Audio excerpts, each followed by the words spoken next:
Part of the show. 1, 2, 1, 2. And we're going to talk about, or actually, not we, I shouldn't say we. Ron and George are going to talk about antennas, analyzers, and applications in amateur radio. So anybody here, does anybody here need an antenna or have an antenna for amateur radio? Okay, why are there there are people with no hands up? The W7, DL stroke W7 guy back there. You don't have an antenna? How are we going to work you in Germany with? All right, so anyhow, everybody needs to know about antennas and analyzing them, and we're going to learn that tonight thanks to two of our great members. So Ron Payne, WA6YOU, and George, and I've forgotten your call sign. It's right there. Right there, that guy. WB5OYP are going to educate us, and I'm going to turn it over to Ron. Take it away, John. Okay, great. Thank you. Ron Payne, WA6YOU. I gave this briefing approximately 4 years ago, and it's up on YouTube, but we decided to modify it, and George came over and we wrote it, so I'm going to take a few slides, George will take a few, and guys, we're going to keep it simple, okay? We're keeping it down here. There's not going to be any calculus, no trigonometry. This is going to be down for everybody, okay?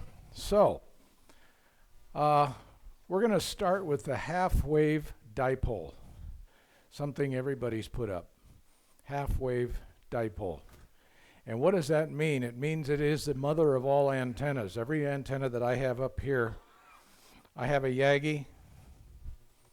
It's got a half-wave dipole in there. I've got a ground plane. Got a half-wave dipole. Matter of fact, there's 4 half-wave dipoles on that ground plane. What does a dipole mean when it's at resonance? It means we have current maximum at the center of the antenna. At the feed point, at resonance, current is max and current is minimum at the ends and max at the feed point. And this, I am drawing coax here, guys. This is a center conductor. This is the braid. An antenna is an AC circuit, not like DC. It's an AC circuit, so current and voltage do not flow in phase. DC is so easy. You get into AC, things get a little difficult. Voltage is just the opposite. Voltage is 0 at the feed point, but maximum at the ends. And if you don't believe it's maximum at the ends, touch the end. Have somebody touch the end of your dipole when you're transmitting with only 100 watts, and you will get quite a nice burn, kind of like taking the cookies out of the oven at 350 without a glove. So we also have the curve here. Whoops. Okay, we have the curve for impedance, and you all know where we feed the dipole. We feed it in the middle where we use 50 ohm coax here. So I guess the feed point is going to be 50, and we say nominal 50. You know, in free space it's 75. That's the one we teach. But really around here, most of my antennas are right around 50, 60, 40 ohms. But we do use 50 ohm coax for that reason. At the ends of the antenna, very high impedance, very high.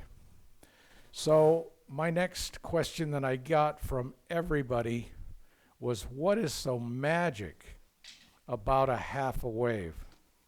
What's the magic of it? Well, let's take this half wave here connected to a radio, and I'm going to get 2 formulas in front of you now. These 2 formulas are the ones you might have seen on your ham test. And we have the formula for inductive reactance. Okay, let's back up a little. The fact is that as current flows through a wire, it creates inductance. Everybody, that's electronics 101. So you have these lines of force that are flowing due to the current in the wire. Per the above formula, as the inductance increases, in other words, as this wire gets longer, the inductance increases, And of course, since it's an AC circuit, you have inductive reactance, and X sub L is positive. So what we have is the inductance goes up, X sub L goes up.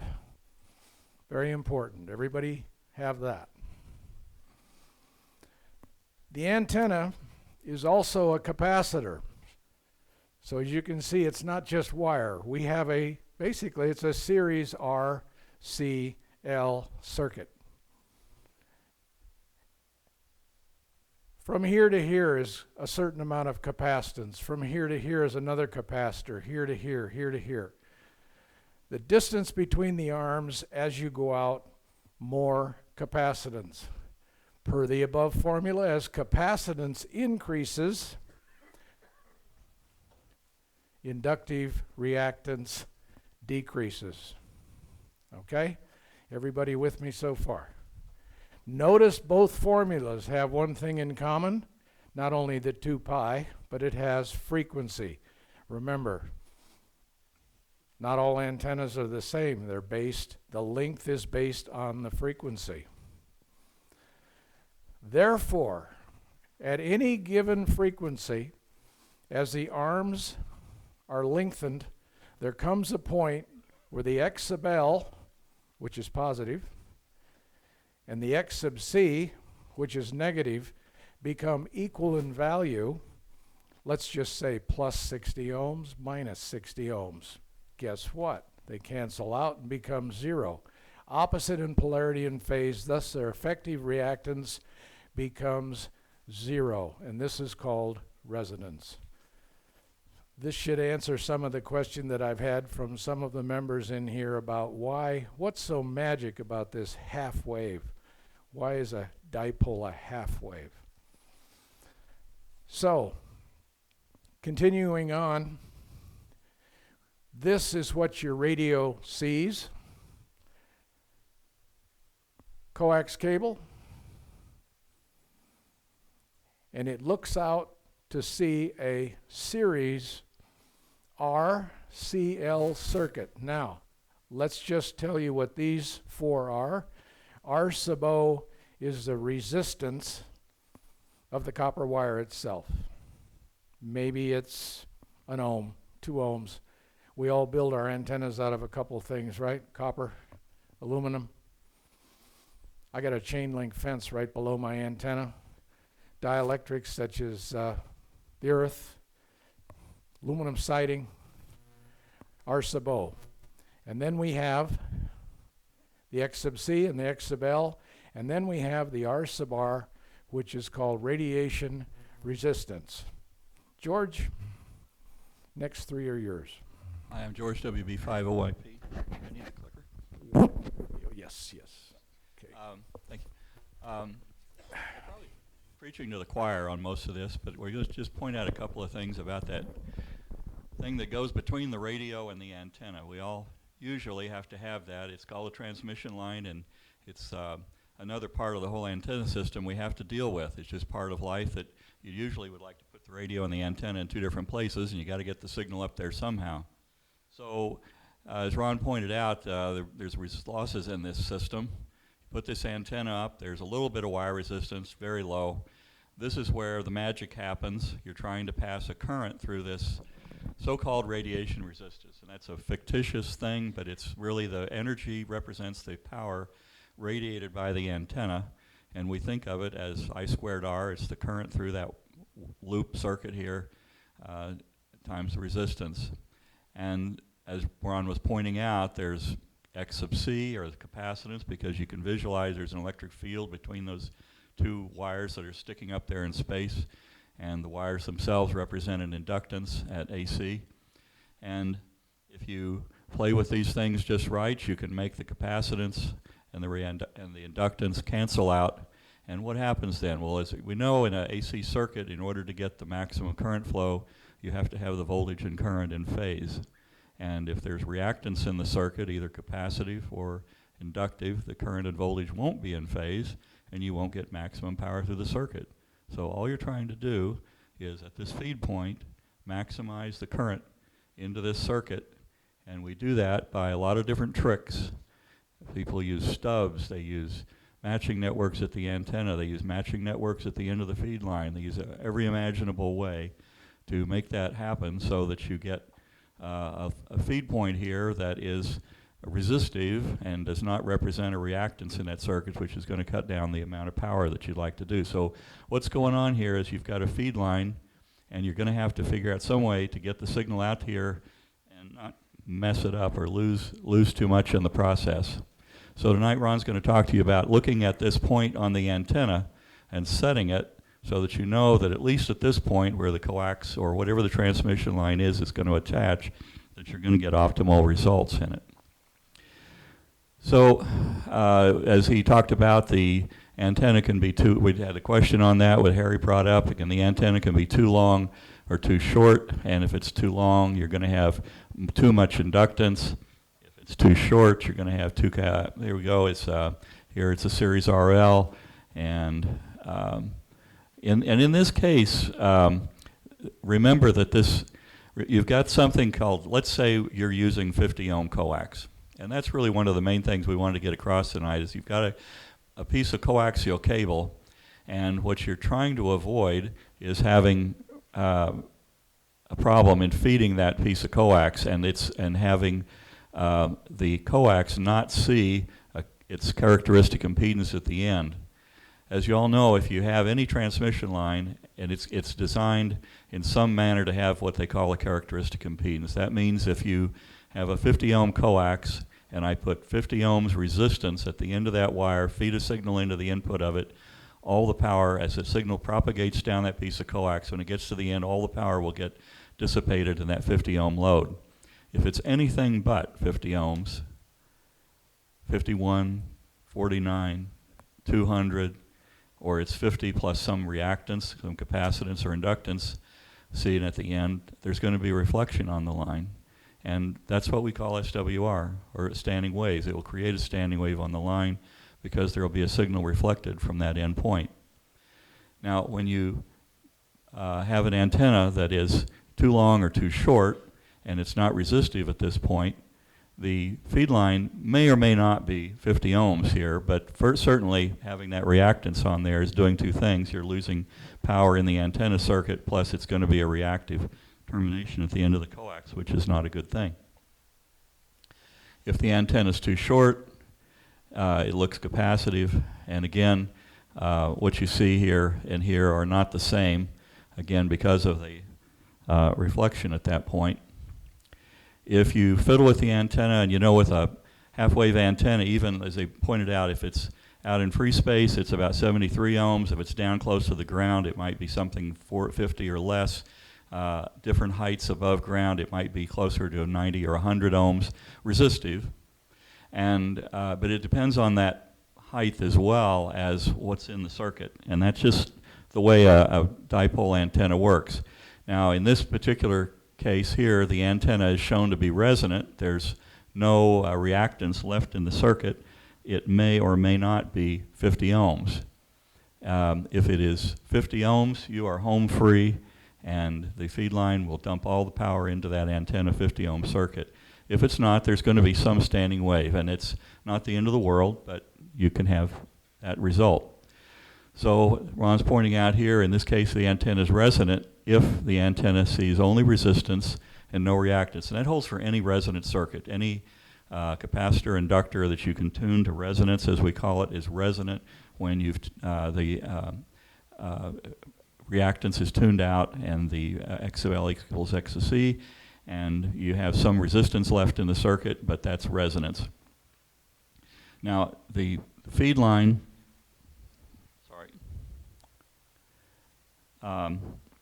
it may be equal there, but again, this circuit may not represent exactly 50 ohms, but it's in the ballpark probably for the coax that you're using. So, what the antenna analyzer sees, you want this still, when you the important point here is that when you hook one of these antenna analyzers up, now the general ones like Ron's showing, like my MFJ 247, which is ancient, and his 249, which is newer, all of these can tell you something about the resistance that you're looking into. They can tell you that there's a reactance out there. They can't tell you necessarily whether it's inductive or capacitive, but there's some tricks you can do to solve that problem. You can buy very expensive analyzers, things people call vector network analyzers, and they'll tell you exactly what's going on at the feed point of the coax. But they have the problem that, again, you're looking at that at that transmission line, and if that transmission line is not terminated in exactly 50 ohms, it's going to be a transformer. So whatever the impedance is at the antenna up there, 60 feet in the air, is not what you're going to read down here. Again, it's not the end of the world. We can deal with it, but it's a good trick. If you can get, we know we could trim the antenna and get the reactance out and make this a resonant antenna. We can make this 50 ohms, but that depends on the height of the antenna. And so trying to trim it and get this exactly 50 ohms, it's a tough job. But our objective is to get it as close as we can to minimize the reflection off of the coax that's going to go from the radio out to the antenna. So the important thing here is that the impedance seen by the analyzer down here, if this is not exactly 50 ohms, resistive only, you won't see the same thing here at the analyzer. But don't fret about it too much. Yes, sir? If you have an antenna analyzer like that and you tune your antenna for an SWR 1.5 to 1, is that all you need to worry about? Well, if they're happy with 1.15 to 1, I would be. I'd stop and start making contacts. Current flowing or other things? In the scheme of things, and people will have different opinions on this, but if it's within the range of standing wave ratio that the radio will tolerate and your system will tolerate, I tend to stop worrying about it and go ahead and make contacts. If you want to play with antennas and are into wanting to really make things gnats on exact, that's part of the fun, that's part of the hobby. Do it, but it just depends on what you need to do. Most rigs, I would dare say, if they are less than 2 to 1, they'll tolerate it. When you have, the trick that happens is when you have an antenna that for one reason or another is not perfect at the frequency, and we all want to use something that will go across all these bands and work on different frequencies. If the feed point here that the radio sees, we call it having a high SWR, but really what that means is you've got a reactance there. It's going to be either inductive or capacitance and some resistance, whatever it is. It's a combination, an impedance made up of reactance and resistance.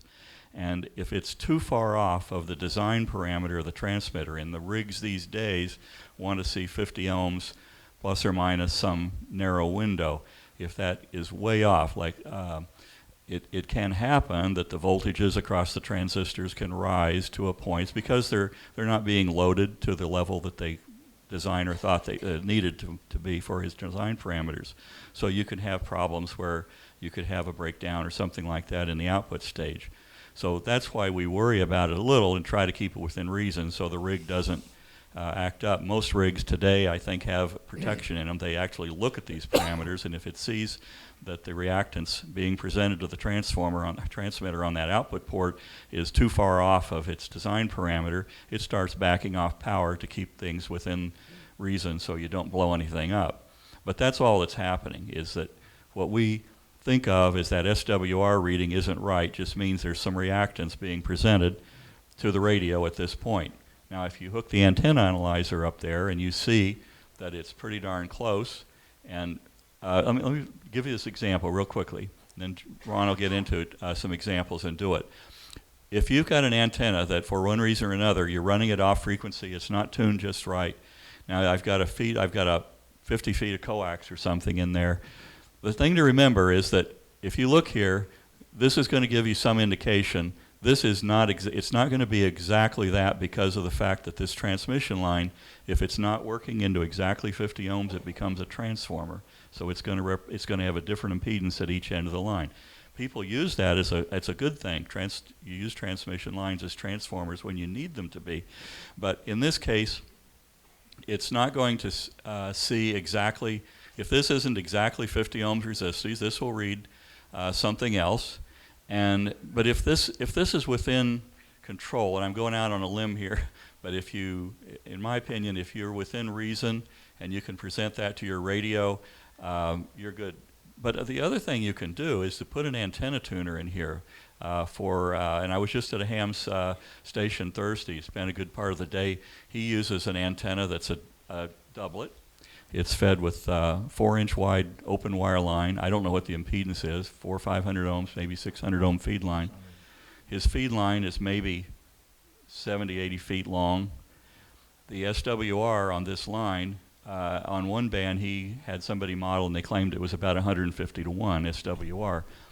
And that's no problem because he's using open wire line, and there may be a few tenths of a dB loss on open wire line. If you run coax with 150 SWR, there's going to be tremendous loss on the line, and you're going to lose a lot of power in the coaxial cable.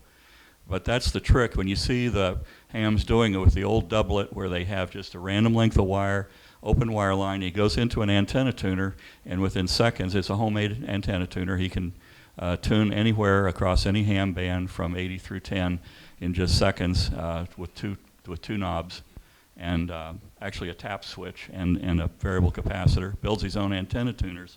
So the whole point is that you have to now, out of his Elecraft, it looks into an antenna tuner and sees 50 ohms, dumps all its power into that. The signal goes out on through the antenna tuner onto this feed line into an antenna, and all of the power gets radiated out of the antenna. Very low loss on the feed line, and it's very easy to work any ham band you want. So that's a nutshell. And another way to do it, let's see, I think we've got... That's yours. Is that it? That's yours.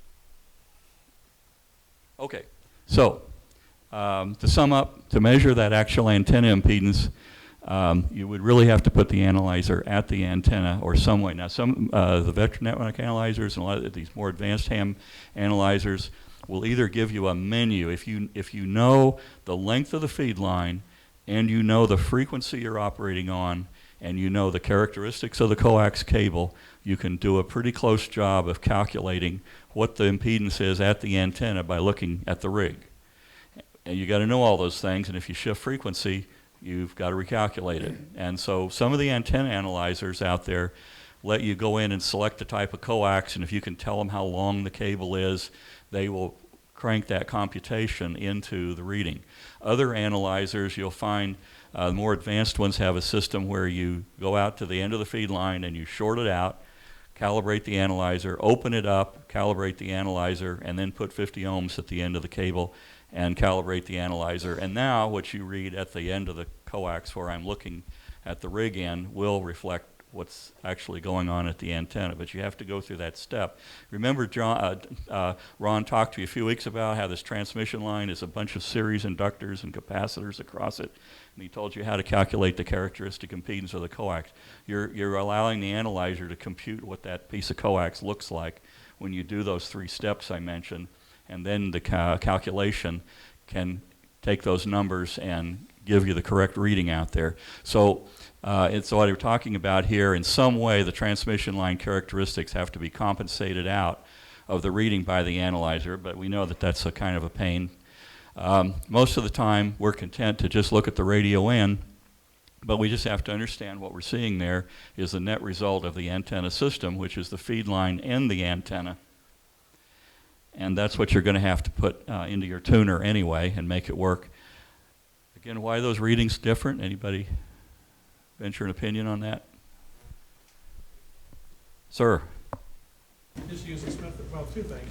You have loss that actually makes the VSWR at the transmitter end lower than it is really at the antenna. Absolutely. Number 1. Number 2 is our old friend the Smith chart. You can transform any impedance by the length. Yep. Of the Smith chart. Yes, sir. Yeah, in fact, you mentioned yourself, you mentioned you can, most coax lines you interpret as an inductor and capacitor.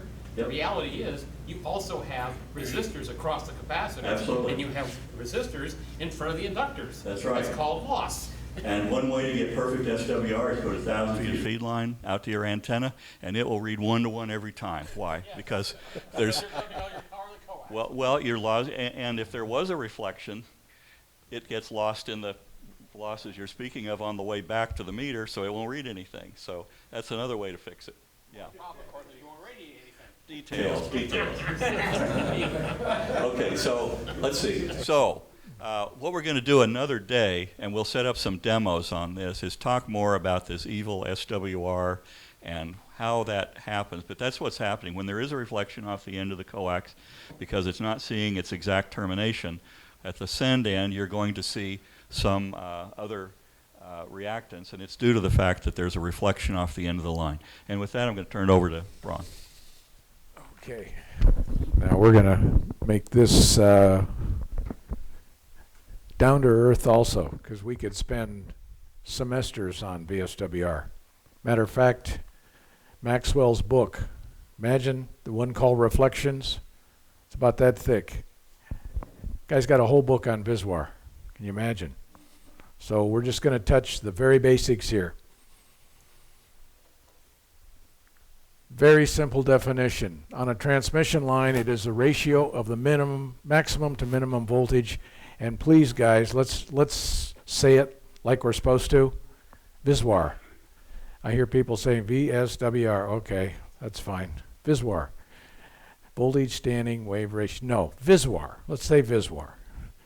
And it's always a ratio, 1-to-1, 2-to-1, 1.25 to 1. But I know nobody in here has ever measured the maximum voltage or the minimum voltage. I haven't. I let these wonderful things do everything for me, these analyzers.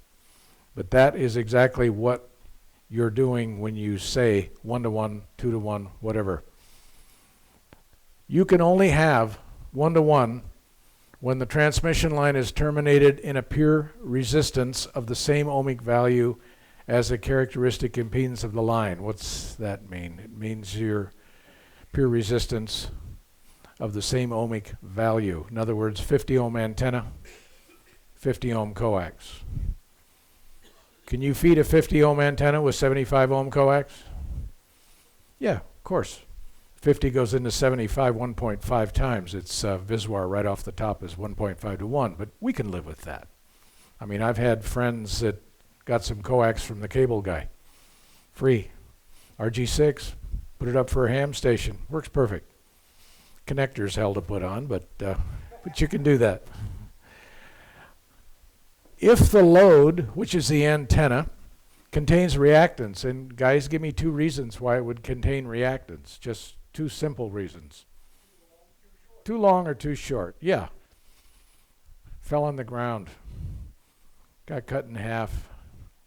Got a tree on it. Yeah, there's just all kinds of things that can change it. Or if the load impedance is not the same as the characteristic impedance of the line. We just mentioned that. Then you can't have 1-to-1 because some of the energy is going to be reflected back toward the source.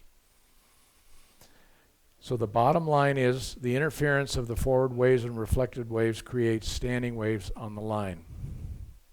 Now, this is 2019. We've just become obsessed with VSWR. Listen to people talking on the band about it. I've heard people on the high end of 80 saying, "You probably don't hear me good up here, Bill. My VSWR is like 3-to-1 up here. You probably don't hear me too well." Come on, in dBs, it's nothing. I never, ever had an antenna tuner until solid state came along. I had 2 Briggs. I still have a TS-820. I have the Kenwood twins. I have the Drakes. And the good thing, peak and dip. They had built-in pi networks. My Kenwood will tune 5 ohms to 300 ohms. My Pro 3, it wants to see right around 50 ohms. As soon as you hit 2-to-1, it only gives you 50% power out to protect the transistors. You hit 3-to-1, and it shuts down. Click, click, click. So you have to jack in the tuner. Just like a lot of you guys out here love that G5 RV. I had coffee with Phil Varney 30 years ago in London. And Phil was mad as hell that everybody's using the G5RV across the whole spectrum. He built the G5RV in 1945 for one thing, 20 meters. He built it for 14 megs. So what do? We use it across the band, put a tuner on it. It'll be fine. So guys, any questions on basic VSWR? And I mean real basic. Why do we care? This is 2019. Solid state sensing circuits, I just mentioned, they're called foldbacks, and they reduce power. Most of you in here that just got on HF, I'll bet you went out and got a tuner with your radio. 7300s. Most of us in here have 7300s. It's got tuner built in. My Pro 3 has tuner built in. Got to keep that rig happy. It's got to keep seeing that 50 ohms. Of course, if you have feed line, if you have VSWR, high VSWR, the waves are bouncing back and forth in the coax. They will eventually be re-radiated through the antenna minus the loss of the coax. Okay? Loss. And I'm really reaching here. Reflected power can cause voltage arcing and current overheating. I think that's more for people like WMAL. So not so much us. John? Same thing. Same thing. Yeah, I usually use crowbar when I'm teaching. It's crowbar. Foldback's the actual one that's in my book. Okay. So guys, does this help a little? In this new generation of solid-state radios, we are obsessed. 1962, I remember putting up my first antenna, 468 over frequency in megahertz. Dipole goes up in the tree. Peak and dip, peak and dip. Wow, I got my 30 watts out of my HX11 Heathkit. Next thing I know, I tell my dad, hey, thanks, I just contacted Los Angeles. Must be working. VSWR? I didn't even know what it was. I had no idea. But it worked. Yes? With VSWR is not justified or is justified? Justified today with your solid state radios. Remember, you want to see that 50. The radios today want to see the 50 ohms. That's the important part. Okay, so I got just a couple of things to show you here.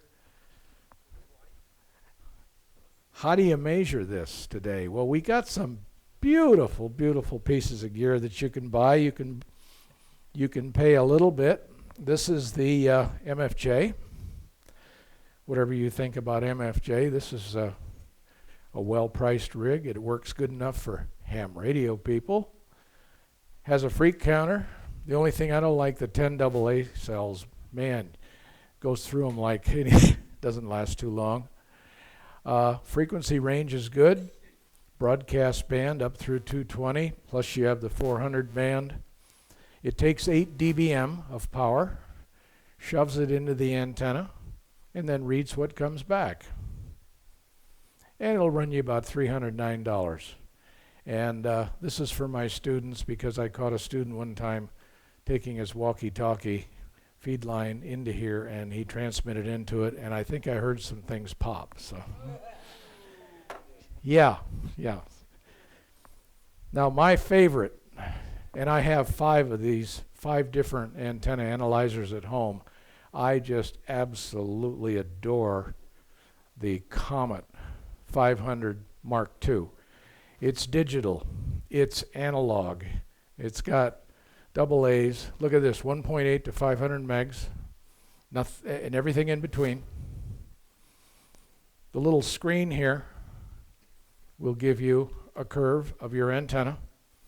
Just hit the thing called sweep center. 6 AA cells. It seems to last for months. Really impressed. Color TFT display. It takes 0 dBm, 1 milliwatt, 0 dBm, shoves it into the antenna and reads what comes back. And This one, I gotta hand it to him. Guys, you notice I protect all my connectors. I keep, these come with the protect your connectors. And I'm really proud of Comet. They give you the good old SO239 for HF up through 2 meters, 300 megs, and then they 300 to 500, they put a type N on here. That's probably why it costs $12 more. I know when I got this for Christmas, I think it was $450, but they're $439 now. And again, please don't transmit into this. Need I say more? So, has anybody have this one? Okay, great. Is everybody in here have an analyzer, or most of you? Okay. Boy, I'm really glad to hear that. But that's really funny, because if this was 1980, maybe one of you would have raised your hand. Yeah, we didn't care. We didn't care. Put the thing up, peek and dip, peek and dip. Okay, I'm on the air. And today, here, darn near 90% of the club has an analyzer. Yes, sir. Those of us that are brand new, have the new rigs that do automatic antenna tuning and measure SWR across the band. They won't do it at the antenna, only do it at the line. That's right. We haven't even thought about it. And again, I don't know anybody in here that has got on a ladder and climbed up to the antenna and hooked on and measured at the ladder. I'm 72, I don't do ladders anymore. But what is your radio interested in? Your radio is going to see the connectors, of course. It's going to see the coax. It's going to see the antenna. So the whole system. So your tuner is going to tune the system. But that's what George and I wanted to really put forth tonight. You're not tuning the antenna. That tuner is tuning the whole system. Does it work? Does it work, guys? I've worked 328 countries from my house with a dipole. It must work. But still you get people whining about, well, you really don't know what it is up. Okay, yeah, that's what I say. Hey, have fun. Have fun. Anyway, I got couple antennas here just for demo. I built a tape dipole today in class, and 446 megs with copper tape. And if you wanted to check the frequency of it, and here's another thing, what would we do without adapters? That's a whole nother talk I can give, Bill, adapters.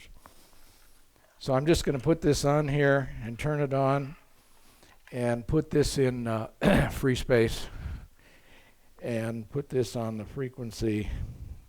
And at JSIC, I'll let you see this. There we go. And I've got 1.2 to 1 50 ohms.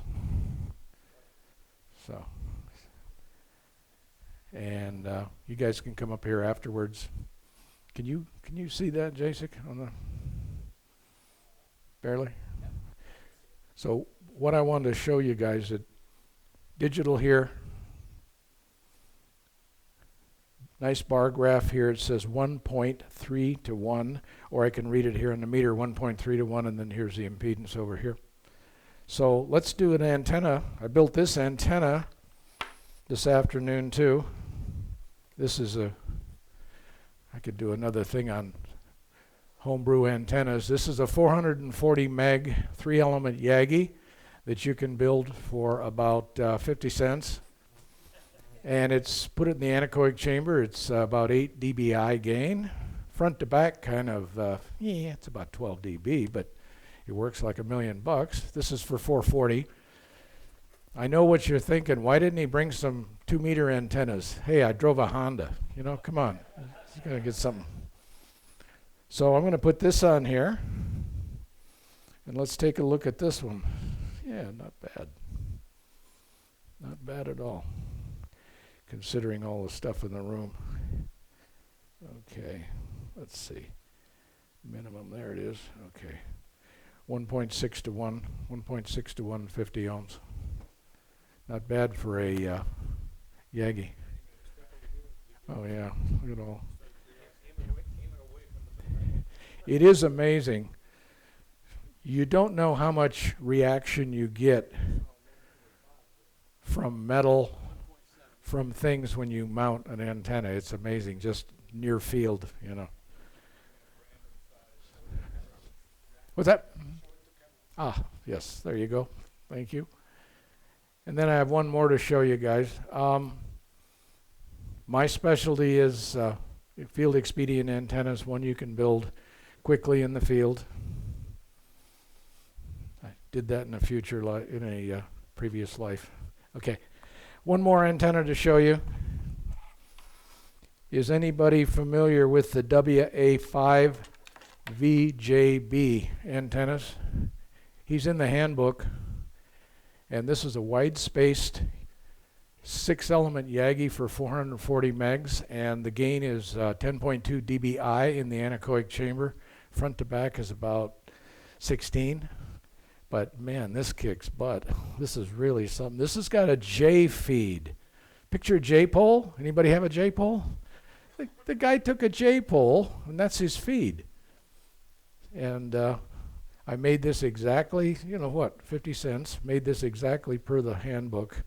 And how did I tune it? Well, I put the VSWR meter on it, and I run the coax back and forth, a few millimeters up, few millimeters down, and found the, look at that, 1.0 to 1, and I soldered it in place. And this thing is really a nice antenna. He's also got one for 220 and for 145 megs and everything. Okay, but the bottom line is, how did I tune all these antennas? With this. A real necessary piece of gear for all of us that are really into this hobby. I know it costs a lot, but there's a lot of brands out there. Rig Blaster, MFJ, Comet, and another gentleman here tonight had the small one in the box, Chinese, very nice one. So anyway, we're right there. Guys, I have time for some questions. So again, I think George and I tonight, we wanted to tell you a couple of things. Is that the only true knowing how your antenna is performing is going up to the antenna and measuring it. What we're all doing in here is tuning our systems, the coax and the antenna. Bottom line, are we having fun? We're having fun. Yeah, Lee. Be careful when you're doing your measurements of what radio stations may be around you. That is, these are broadband units, and any RF that's out there that your antenna is picking up, it will interpret as being reflected signal.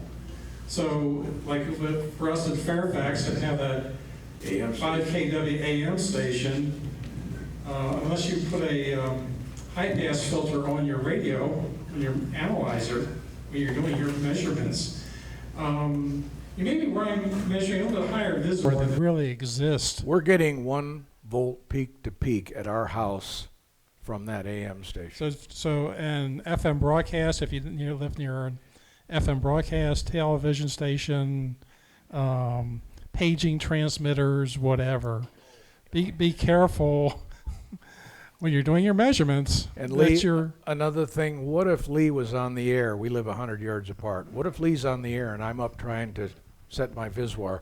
It'll be going, It's all Lee's fault. All right, do we have any comments are great, but I wonder if we have any questions first. Okay, Ross has a question. Hold on.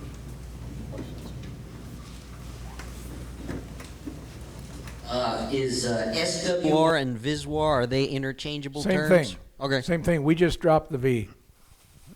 So, Ross, from now on, VSWR. VSWR. Okay.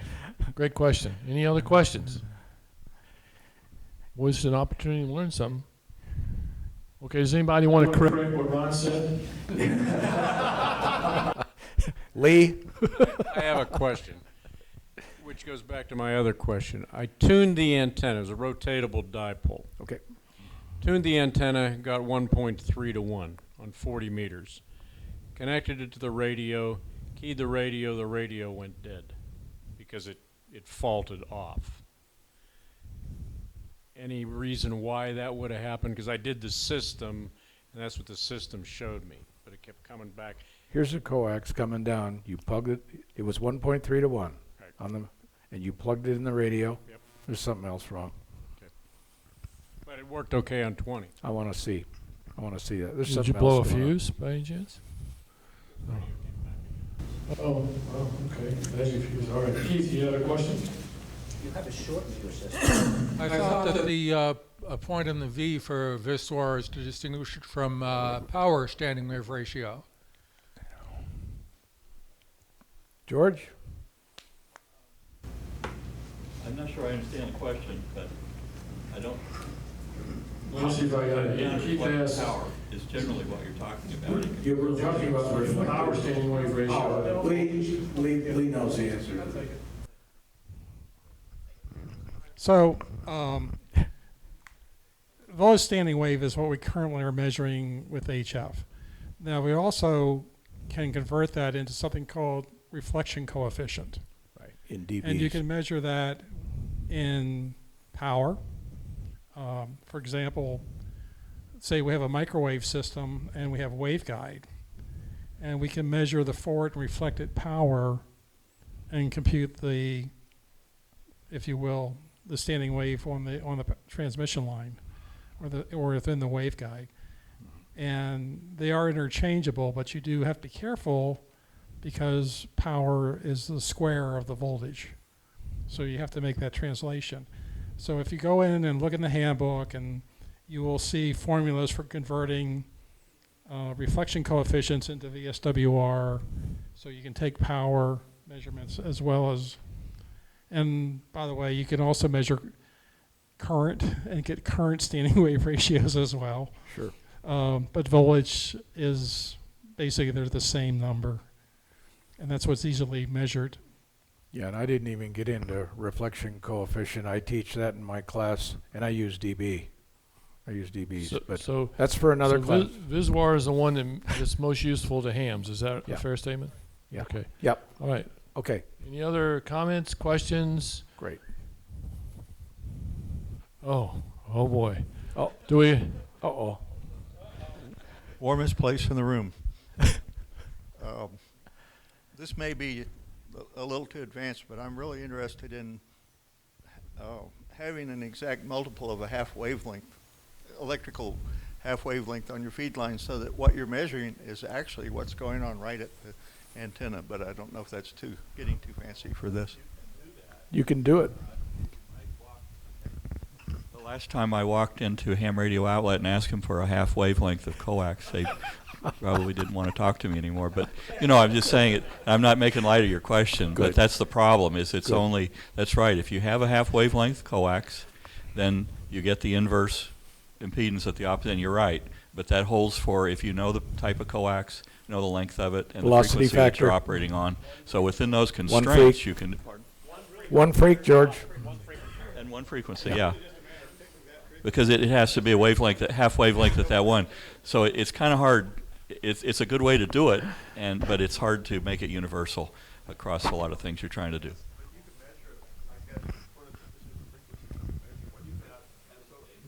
And in that same vein, there's a program that comes with the antenna handbook called the transmission line calculator program, or whatever it is. It's GLP or something, and I think they supplied for a long time with the antenna book, and then you put all those numbers into the spreadsheet, into this little program that the ARL developed, and it'll crank out what the impedance is at each end of the line. So you can do it that way as well, and the frequencies in there.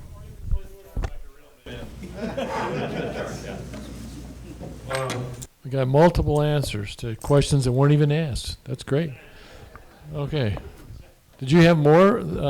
No. This No. is, there you go. Did you buy Oh, yeah, one you yet? did have more, yeah. Okay. Questions, comments? All right, thanks, thanks, guys. everybody. Thank you, Ron. Thank And you, George. From George and I, more to follow, George. More to follow. We've to got at follow. least 2 or 3 more programs out of tonight's thing. The connectors one, for example. Okay, so the 23rd of this month is our next regularly scheduled meeting. It will be held not here, but it will be at the firehouse, thanks to Brendan, the Vienna Volunteer Fire Department building. right across from the Watersfield baseball field. You have to go in the side entrance and go straight upstairs. Don't go into the firehouse. Don't go anywhere except into that little door and up the stairs. There's an elevator if you need an elevator. But don't go into the firehouse because we don't want to make ourselves unwelcome. That's one thing. Secondly, we are still missing the speaker support stands. They look a lot like this for our speakers, which are sitting on the stage today, because we don't have any speaker support stands. They were here, what, 3 meetings ago? 3 or 4, yeah, oh yeah, they're in a canvas bag. So, if anyone has any thoughts about where those might be, please let us know. We need to know. Pete, do you have a thought about that?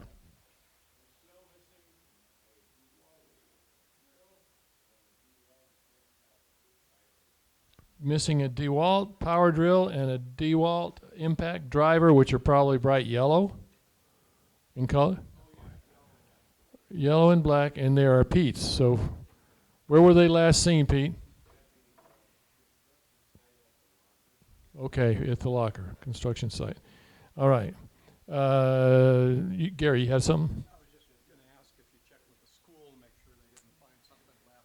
We did. We checked with the school, and they haven't found it. At least they haven't confessed to it, and we don't know. But that's a great question. If anybody has any other ideas, please let us know. I want to say thanks again to Rebecca, KM4 RDS, for the food tonight. Wonderful job.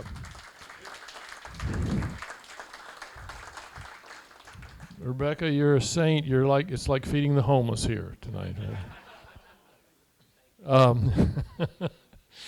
Okay, let's see here. I think that was all. Was there anything else I needed to say? Okay, in that case, thank you all for being here. Go out and work some DX or whatever your favorite thing is, and go visit the Nets next week.